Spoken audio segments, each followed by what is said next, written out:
It's Brian Preston, the money guy.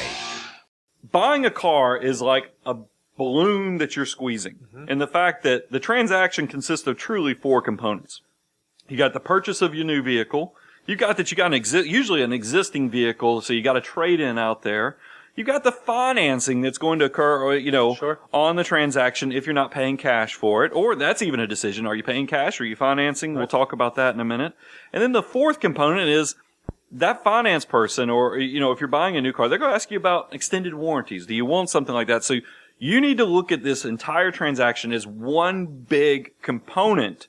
Like I said, a balloon that you're squeezing. So, because what you don't want to become is a victim of, they give you a great price on the purchase, but they hose you on the trade-in. Or you don't want them to say, get you on the purchase price, but they totally make you feel good about your trade-in, that you got the best price on that. And then you don't want to do great on those two components, meaning you beat them down and you get the best price possible on the purchase and on the trade-in, but then they make back every bit of what you researched and came up with because of the financing and the extended warranty. So they all work together. So we're going to help equip you with all this. So let's kind of go through the steps. Yeah, so what's the first step? Where do we start at when it comes time to buy a car? So the first thing we got to do is we got to make you an educated consumer. You've got to move that, you essentially have the point of indicator trying to figure out, are you in control of this transaction or is the dealership in control of this transaction? So the first thing we can do is we can make sure that you have the resources to hit the ground running. Okay. Now, I've got a unique thing that I want to throw out there, and I'm not smart enough that I use this to get a better deal for myself, is that we, after I did the transaction on getting my wife a new car, I actually, asked, because I thought the transaction actually went pretty well. I asked the general manager for the dealership that I bought from. It was Huntsville Audi. That's right. I drove to another state to buy this car. We'll talk more about that in a second. We'll talk about that in a minute too. But Eric was the general manager at Huntsville Audi, not getting anything for sharing this, but I asked him, I said, give me your inside tips and tricks that you wish the average consumer who's buying a car knew, so that I can share it on the podcast. Because they were all intrigued that this is what I do for a living. Sure. I know it's unique. So I'm going to throw out here, I've got a few tips that Eric shared, and I thought they were good. I mean, I feel like I want to give Eric credit is that, because I think we all have apprehension about dealing with dealerships in general. Right. I mean, as I think I even wrote it on one of the text messages after we had pretty much tied down everything. I said, no, I want to make sure you understand that if there's if I get any feeling of funny business going, I'm out. This thing's over. Even though we've agreed on these terms, I'm out if there's any funny business. And I never got that feeling. So that's why I feel like then he came back after the transaction and gave me these tips, that made me feel pretty good about it. So I think it's worth also having the resource of an insider kind of telling you what's going on as well. So let's first talk about what you can do to research. How do you educate and make yourself the best version of yourself before you show up at the dealerships? I still now I'm nerdy, and I still, for every year, my mother-in-law gives me this subscription. No, not Brian. I know. Consumer Reports. Consumer Reports great. Does a lot. It gives you a lot of research. This is one of Eric's tips. It was nice to be affirmed that without any input, Eric doesn't know what I use as a resource, but this is what Eric said. He said, consumers need to get their advice from independent groups that have no ties to the auto industry. The best place to get this data is Consumer Reports Online. Now, it does cost for a subscription for a deep dive on all makes and models, but it's worth it to get the truth about each make and model.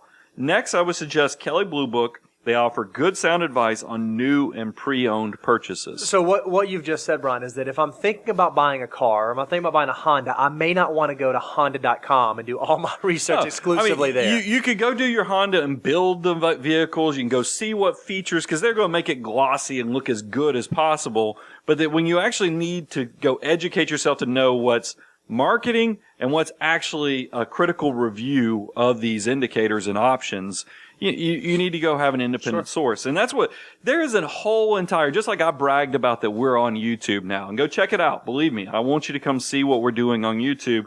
There's an entire cottage industry that is doing car reviews on YouTube as well. So I think that YouTube is a great free resource too. I mean, you can go type in any make or model by year, by trim level, And there's going to be somebody who's probably done a review and lets you at least walks you through what the engine, what the interior, what the trunk space looks like. You're going to get a lot out of that.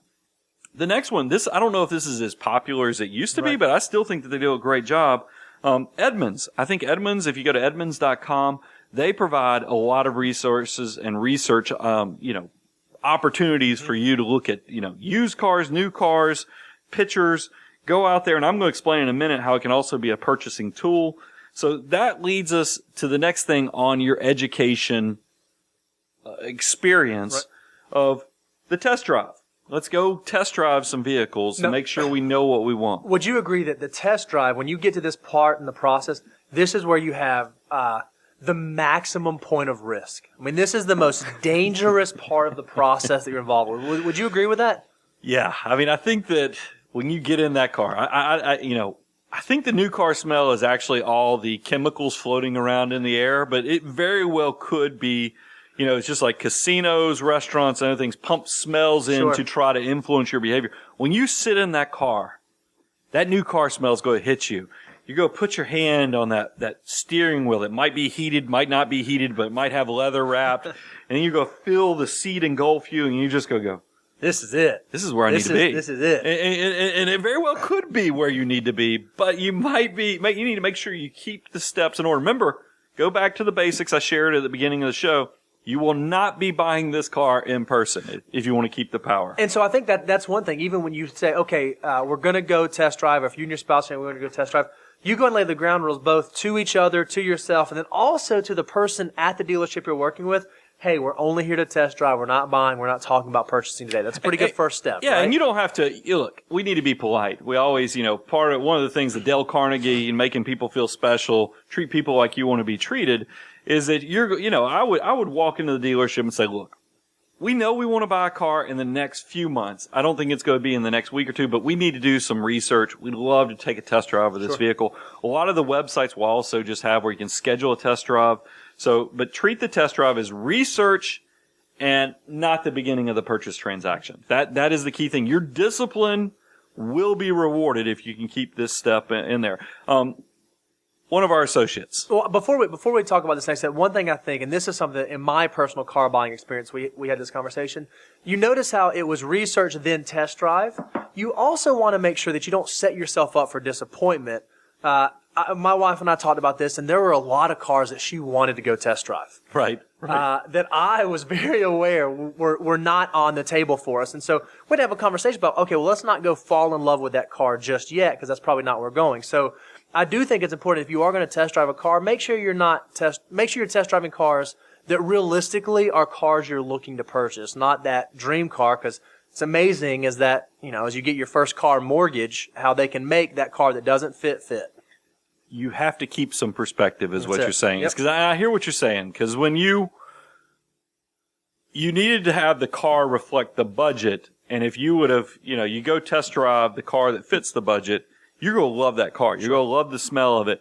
But then if you really faked life and went into the car that maybe is 2-3 steps above that, you might look back at the car that you would love and would be the great car for you. Yep.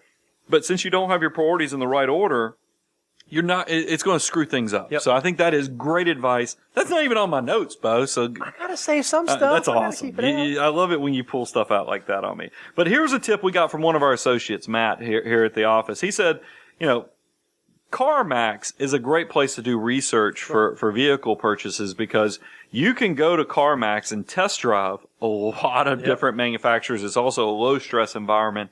So I thought that was a great suggestion by Matt. That he said, go take advantage of what CarMax is doing. You can also look at their inventory on the internet. I thought that was a really smart move. He also, and we'll talk about this in a minute, when you're trying to figure out what your trade-in's worth as you're doing this education, because remember, the transaction's going to have multiple components. Go on Kelley Blue Book, evaluate what your car's worth, but you can also go to CarMax and get them to do an appraisal for free on your car. And if you're there test driving anyways, you might as well. Yeah, go ahead and get an appraisal on the car to see what it's worth.